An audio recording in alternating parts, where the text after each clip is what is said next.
June 1941, North Africa.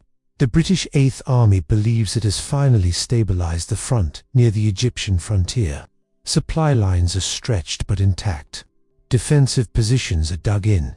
On paper, the numbers favor the Allies, and in German, armor appears where it is not supposed to be, not in overwhelming strength, not in perfect formation, but fast, too fast.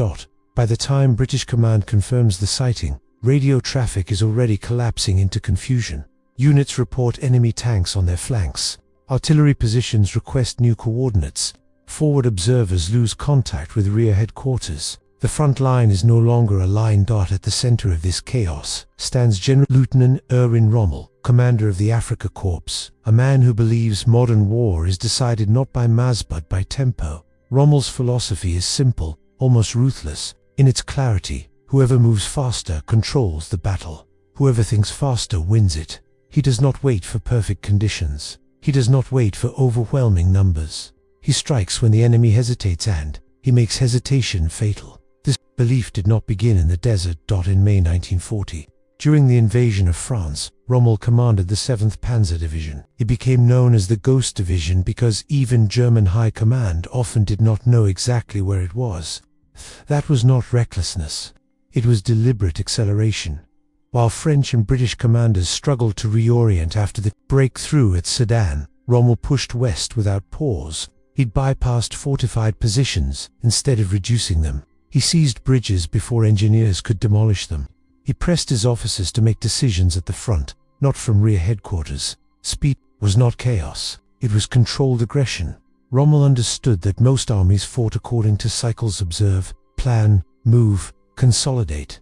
If he could compress his own cycle while forcing the enemy to reset theirs repeatedly, he would create dislocation, not just tactical defeat, but psychological collapse. In France, it worked. French formations that outnumbered his division were outmaneuvered and cut off. British units found German tanks deep in their rear areas before defensive lines were fully organized. Every kilometer gained multiplied uncertainty, and uncertainty paralyzed command structures. That campaign reinforced Rommel's conviction. Tempo is a weapon. When he arrived in North Africa in February 1941, he inherited a fragile situation. Italian forces had been pushed back by British advances during Operation Compass. German units were meant to stabilize the front, not launch bold offensives. Rommel ignored that expectation. Within weeks, he counterattacked. His forces were not fully supplied. His intelligence was incomplete, but he saw an opportunity in British overextension. He moved before London believed he could. Across the open desert, maneuver replaced trench warfare. There were no continuous defensive lines, only scattered strongpoints and shifting columns. In this environment, tempo became decisive. Rommel advanced rapidly through Cyrenaica, recapturing territory the British had just secured. He did not allow Allied forces to regroup. When they fell back, he pursued. When they attempted to consolidate, he struck at their flanks. He used armored thrusts, not simply to destroy but to dislocate. His sudden appearance on an exposed flank forced enemy units to redeploy. Redeployment consumed fuel and time. During that window, Rommel shifted again. He made the enemy fight yesterday's battle while he prepared tomorrow. His officers absorbed the lesson. Initiative was expected. Waiting for detailed instructions was discouraged.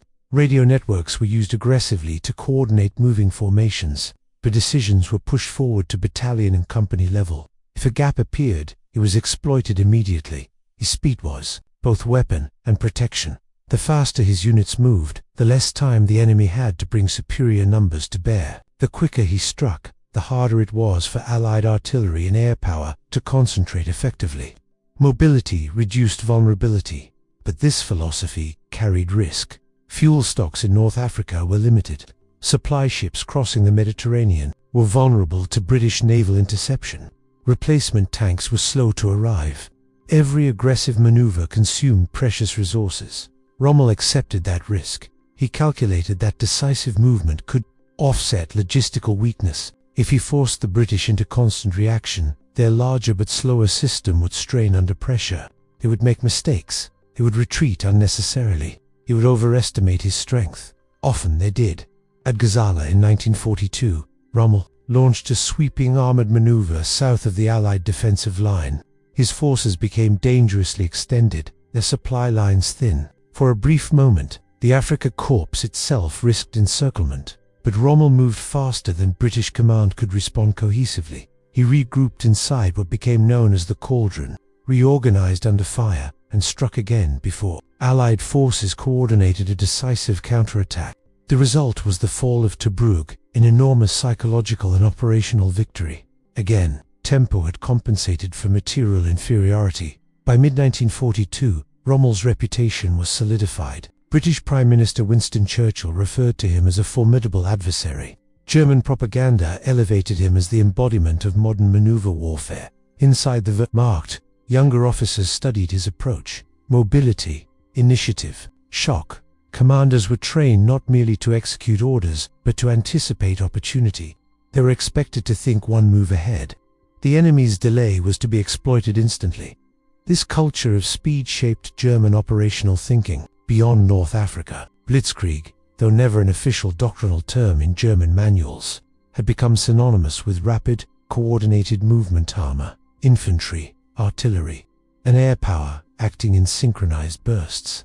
Yet there was a hidden assumption embedded in all of it that the enemy would remain slower, that Allied command systems would continue to require longer planning cycles, that logistical networks would limit their operational tempo. That hesitation would always appear somewhere in the chain of command. Rommel did not fully account for what would happen if those assumptions changed. In 1942, at El Alamein, the balance began to shift. Briss's General Bernard Montgomery refused to be rushed. He built up overwhelming logistical reserves before attacking. He imposed his own tempos lower in preparation, devastating in execution. Artillery barrages were meticulously timed. Infantry advances were deliberate. Armor followed through, cleared. Corridors, Rommel, short on fuel and replacements, could not match sustained pressure. His rapid maneuver philosophy encountered a wall of material superiority, applied methodically, for the first time. Speed alone was not enough. The retreat from El Alamein marked a turning point. Across North Africa, Axis forces withdrew westward. Mobility still saved them from annihilation, but it no longer delivered decisive victory. Elsewhere in Europe, Allied forces were learning. American commanders studied German operations in Poland and France. British staff officers analyzed Blitzkrieg's integration of air and armor. The Soviet Red Army, after catastrophic losses in 1941, began reforming its doctrine, developing deep battle concepts designed to penetrate, encircle, and exploit with speed. The philosophy that Rommel embodied was no longer uniquely German. By 1943 and 1944, Allied armies were not merely absorbing punishment, they were adapting. They were accelerating their own decision cycles. They were integrating logistics at scale. Rommel himself sensed a shift on Normandy.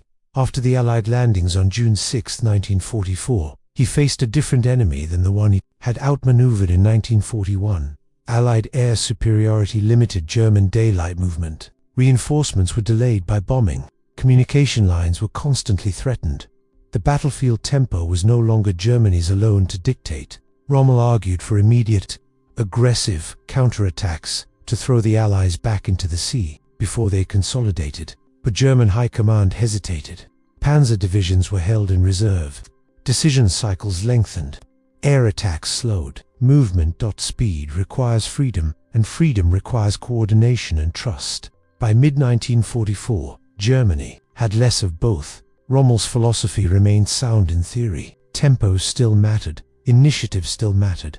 Shock still disrupted enemies. But when the opponent matched tempo and exceeded industrial capacity, the equation changed. Speed, once a shield, could become Overextendensein. Initiative, once empowering, it could become fragmentation. Shock, once decisive, could be absorbed. Few in 1940 imagined that Allied forces would one day execute maneuver operations with equal or greater coordination. Few anticipated American armored columns racing across France in 1944 with logistical systems capable of sustaining relentless advance. The doctrine that had seemed uniquely German was no longer exclusive. Rommel's legacy is not simply that he moved fast. It is that he understood the psychological dimension of tempo, that war is not only destruction, but disruption. Yet disruption cuts both ways. By the final year of the war, Germany would experience the very phenomena it once imposed: rapid penetrations, collapsing flanks, command confusion under accelerating pressure.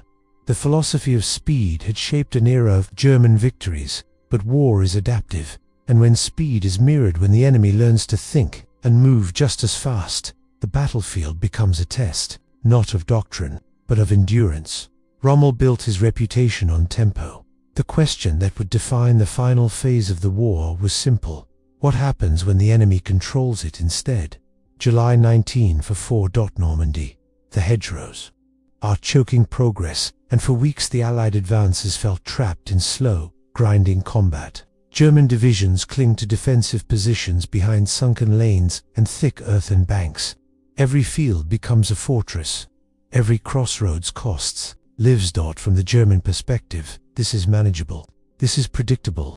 This is the kind of battle they understand. And then the line breaks. Operation Cobra tears open the western sector near Saint-Lay. Heavy American bombing shatters German positions. Dust and smoke roll across the countryside. Communications falter for a few critical hours. Command cohesion collapses. Inside that gap stands Lieutenant General George S. Patton. Unlike many Allied commanders earlier in the war, Patton has spent years studying German maneuver warfare. He read reports from Poland and France. He analyzed the Ardennes breakthrough of 1940. He examined how panzer divisions bypassed resistance instead of battering it. But Patton did not intend to imitate. He intended to outpace. When the U.S. Third Army becomes operational on August 1, 1944, Patton immediately rejects the idea of cautious consolidation. He does not want to secure every hedgerow. He does not want to eliminate every pocket before moving forward. He wants depth. His orders are clear: exploit relentlessly. Move before the enemy can reassemble.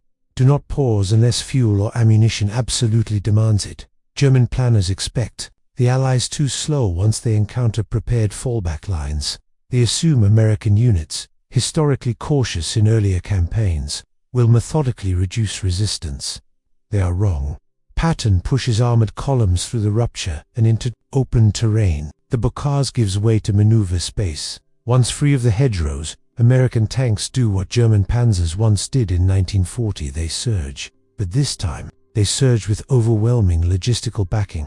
Patton understands something critical: speed. Without supply collapses.